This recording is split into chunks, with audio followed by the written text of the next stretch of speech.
ہے۔ اب چوتھا بندہ رب تعالیٰ نے قرآن مجید میں جس کا ذکر کیا، قرآن مجید میں رب تعالیٰ نے یہودیوں کا ذکر کیا اور ساتھ میں ارشاد فرمایا کلما اوقدوا نارا للحرب اطفأها اللہ۔ یہ یہودی لوگوں کے اندر فساد پھیلانے کی کوشش کرتے ہیں اور جنگ کے لیے آگ جلاتے ہیں، چنگاری پھینکتے ہیں۔ ان کی کوشش ہی ہوتی ہے کہ ہمارے جو مخالف ہیں وہ آپس میں لڑتے رہیں۔ آج دنیا میں کیا ہو رہا ہے؟ کہیں پر بھی بظاہر اور ڈائریکٹ یہودی عیسائیوں سے یا مسلمانوں سے جنگ نہیں کر رہا۔ مثال کے طور پر اسرائیل ہے، دنیا میں واحد وہ ریاست ہے جو مذہبی لحاظ سے یہودیت پر جس کی بنیاد بنی اور جس کے قوانین اور معاملات جو ہیں وہ یہودیت کے ماتحت چل رہے ہیں، اور ان کی کوشش بھی یہی ہوتی ہے کہ وہ بغیر لڑے، بغیر کسی کا مقابلہ کیے وہ اپنے دشمن کو زیر کر دے۔ اب ان کا دشمن سب سے بڑا دنیا میں کون ہے؟ وہ مسلمان ہیں، کیونکہ آخری جنگ، آخری معرکہ، آخری مقابلہ جو دنیا میں ہوگا وہ اسلام اور یہودیت کے درمیان ہوگا۔ یہودیوں کا سردار، ان کا پیشوا، ان کا لیڈر، ان کا چیف آف آرمی سٹاف وہ دجال ہوگا، اور اہل اسلام ان کے رہنما، ان کے قائد وہ سیدنا امام مہدی اور سیدنا عیسیٰ علیہ السلام وہ ہوں گے۔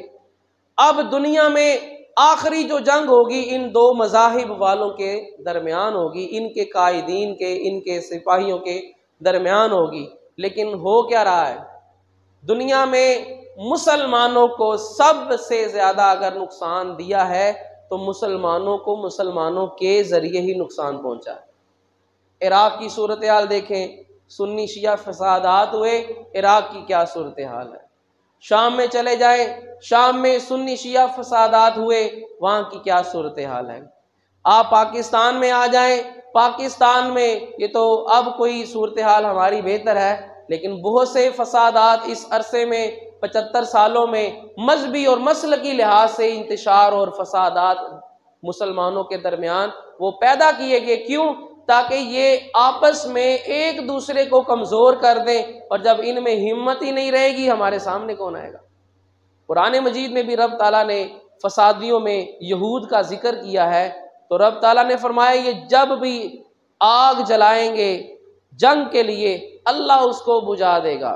وَيَسْعَوْنَ فِي الْأَرْضِ فَسَادًا، اور یہ زمین میں فساد پھیلانے کی کوشش کرتے ہیں۔ وَاللَّهُ لَا يُحِبُّ الْمُفْسِدِينَ، فساد پھیلانے والوں کو اللہ پسند نہیں کرتا۔ جو فساد پھیلاتا ہے رب تعالیٰ کے ہاں وہ بندہ محبوب نہیں ہے۔ اب فساد کیا ہوتا ہے؟ فساد یہ ضد ہے، یہ الٹ ہے اصلاح کا۔ کوئی کام ایسے ہونا چاہیے، اگر ہم اسے ویسے ہی کریں گے تو یہ اصلاح ہے، اور ایک کام جیسا ہونا چاہیے ہم اسے ویسے نہ کریں تو وہ فساد ہے۔ اب کوئی بھی معاملہ ایسا ہے اگر ہم اس کو اس مقصد کے لیے استعمال کریں تو وہ اصلاح ہوگی، اگر اس کے الٹ استعمال کریں گے تو وہ فساد ہوگا۔ یہ جگہ ہے، یہ منصب ہے، یہ کس لیے ہے؟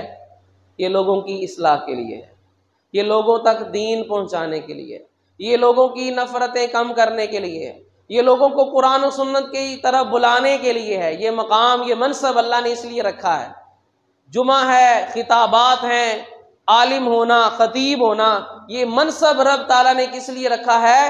تاکہ لوگوں کے درمیان نفرتیں کم ہو، تاکہ لوگوں کی اصلاح ہو، لوگوں تک قرآن اور سنت کا جو اصل دین ہے وہ پہنچے۔ لیکن اگر میں ہوں یا کوئی بھی شخص ہے وہ اس مقام پر بیٹھ کر لوگوں میں جھگڑے کروا رہا ہے، وہ اس مقام میں بیٹھ کر لوگوں کے درمیان نفرتیں پیدا کر رہا ہے، وہ اس مقام پر بیٹھ کر قرآن و سنت کی بجائے اپنی قصے کہانیاں سنا رہا ہے، لوگوں کو قرآن و سنت کی تعلیم دینے کی بجائے وہ قرآن و سنت کے مخالف تعلیم دے رہا ہے، تو وہ اصلاح نہیں کر رہا، وہ فساد پھیلا رہا ہے، خواہ وہ یہاں پر ہی کیوں نہ بیٹھا ہو۔ اور فساد پھیلانے والا بندہ اللہ کو پسند نہیں ہے۔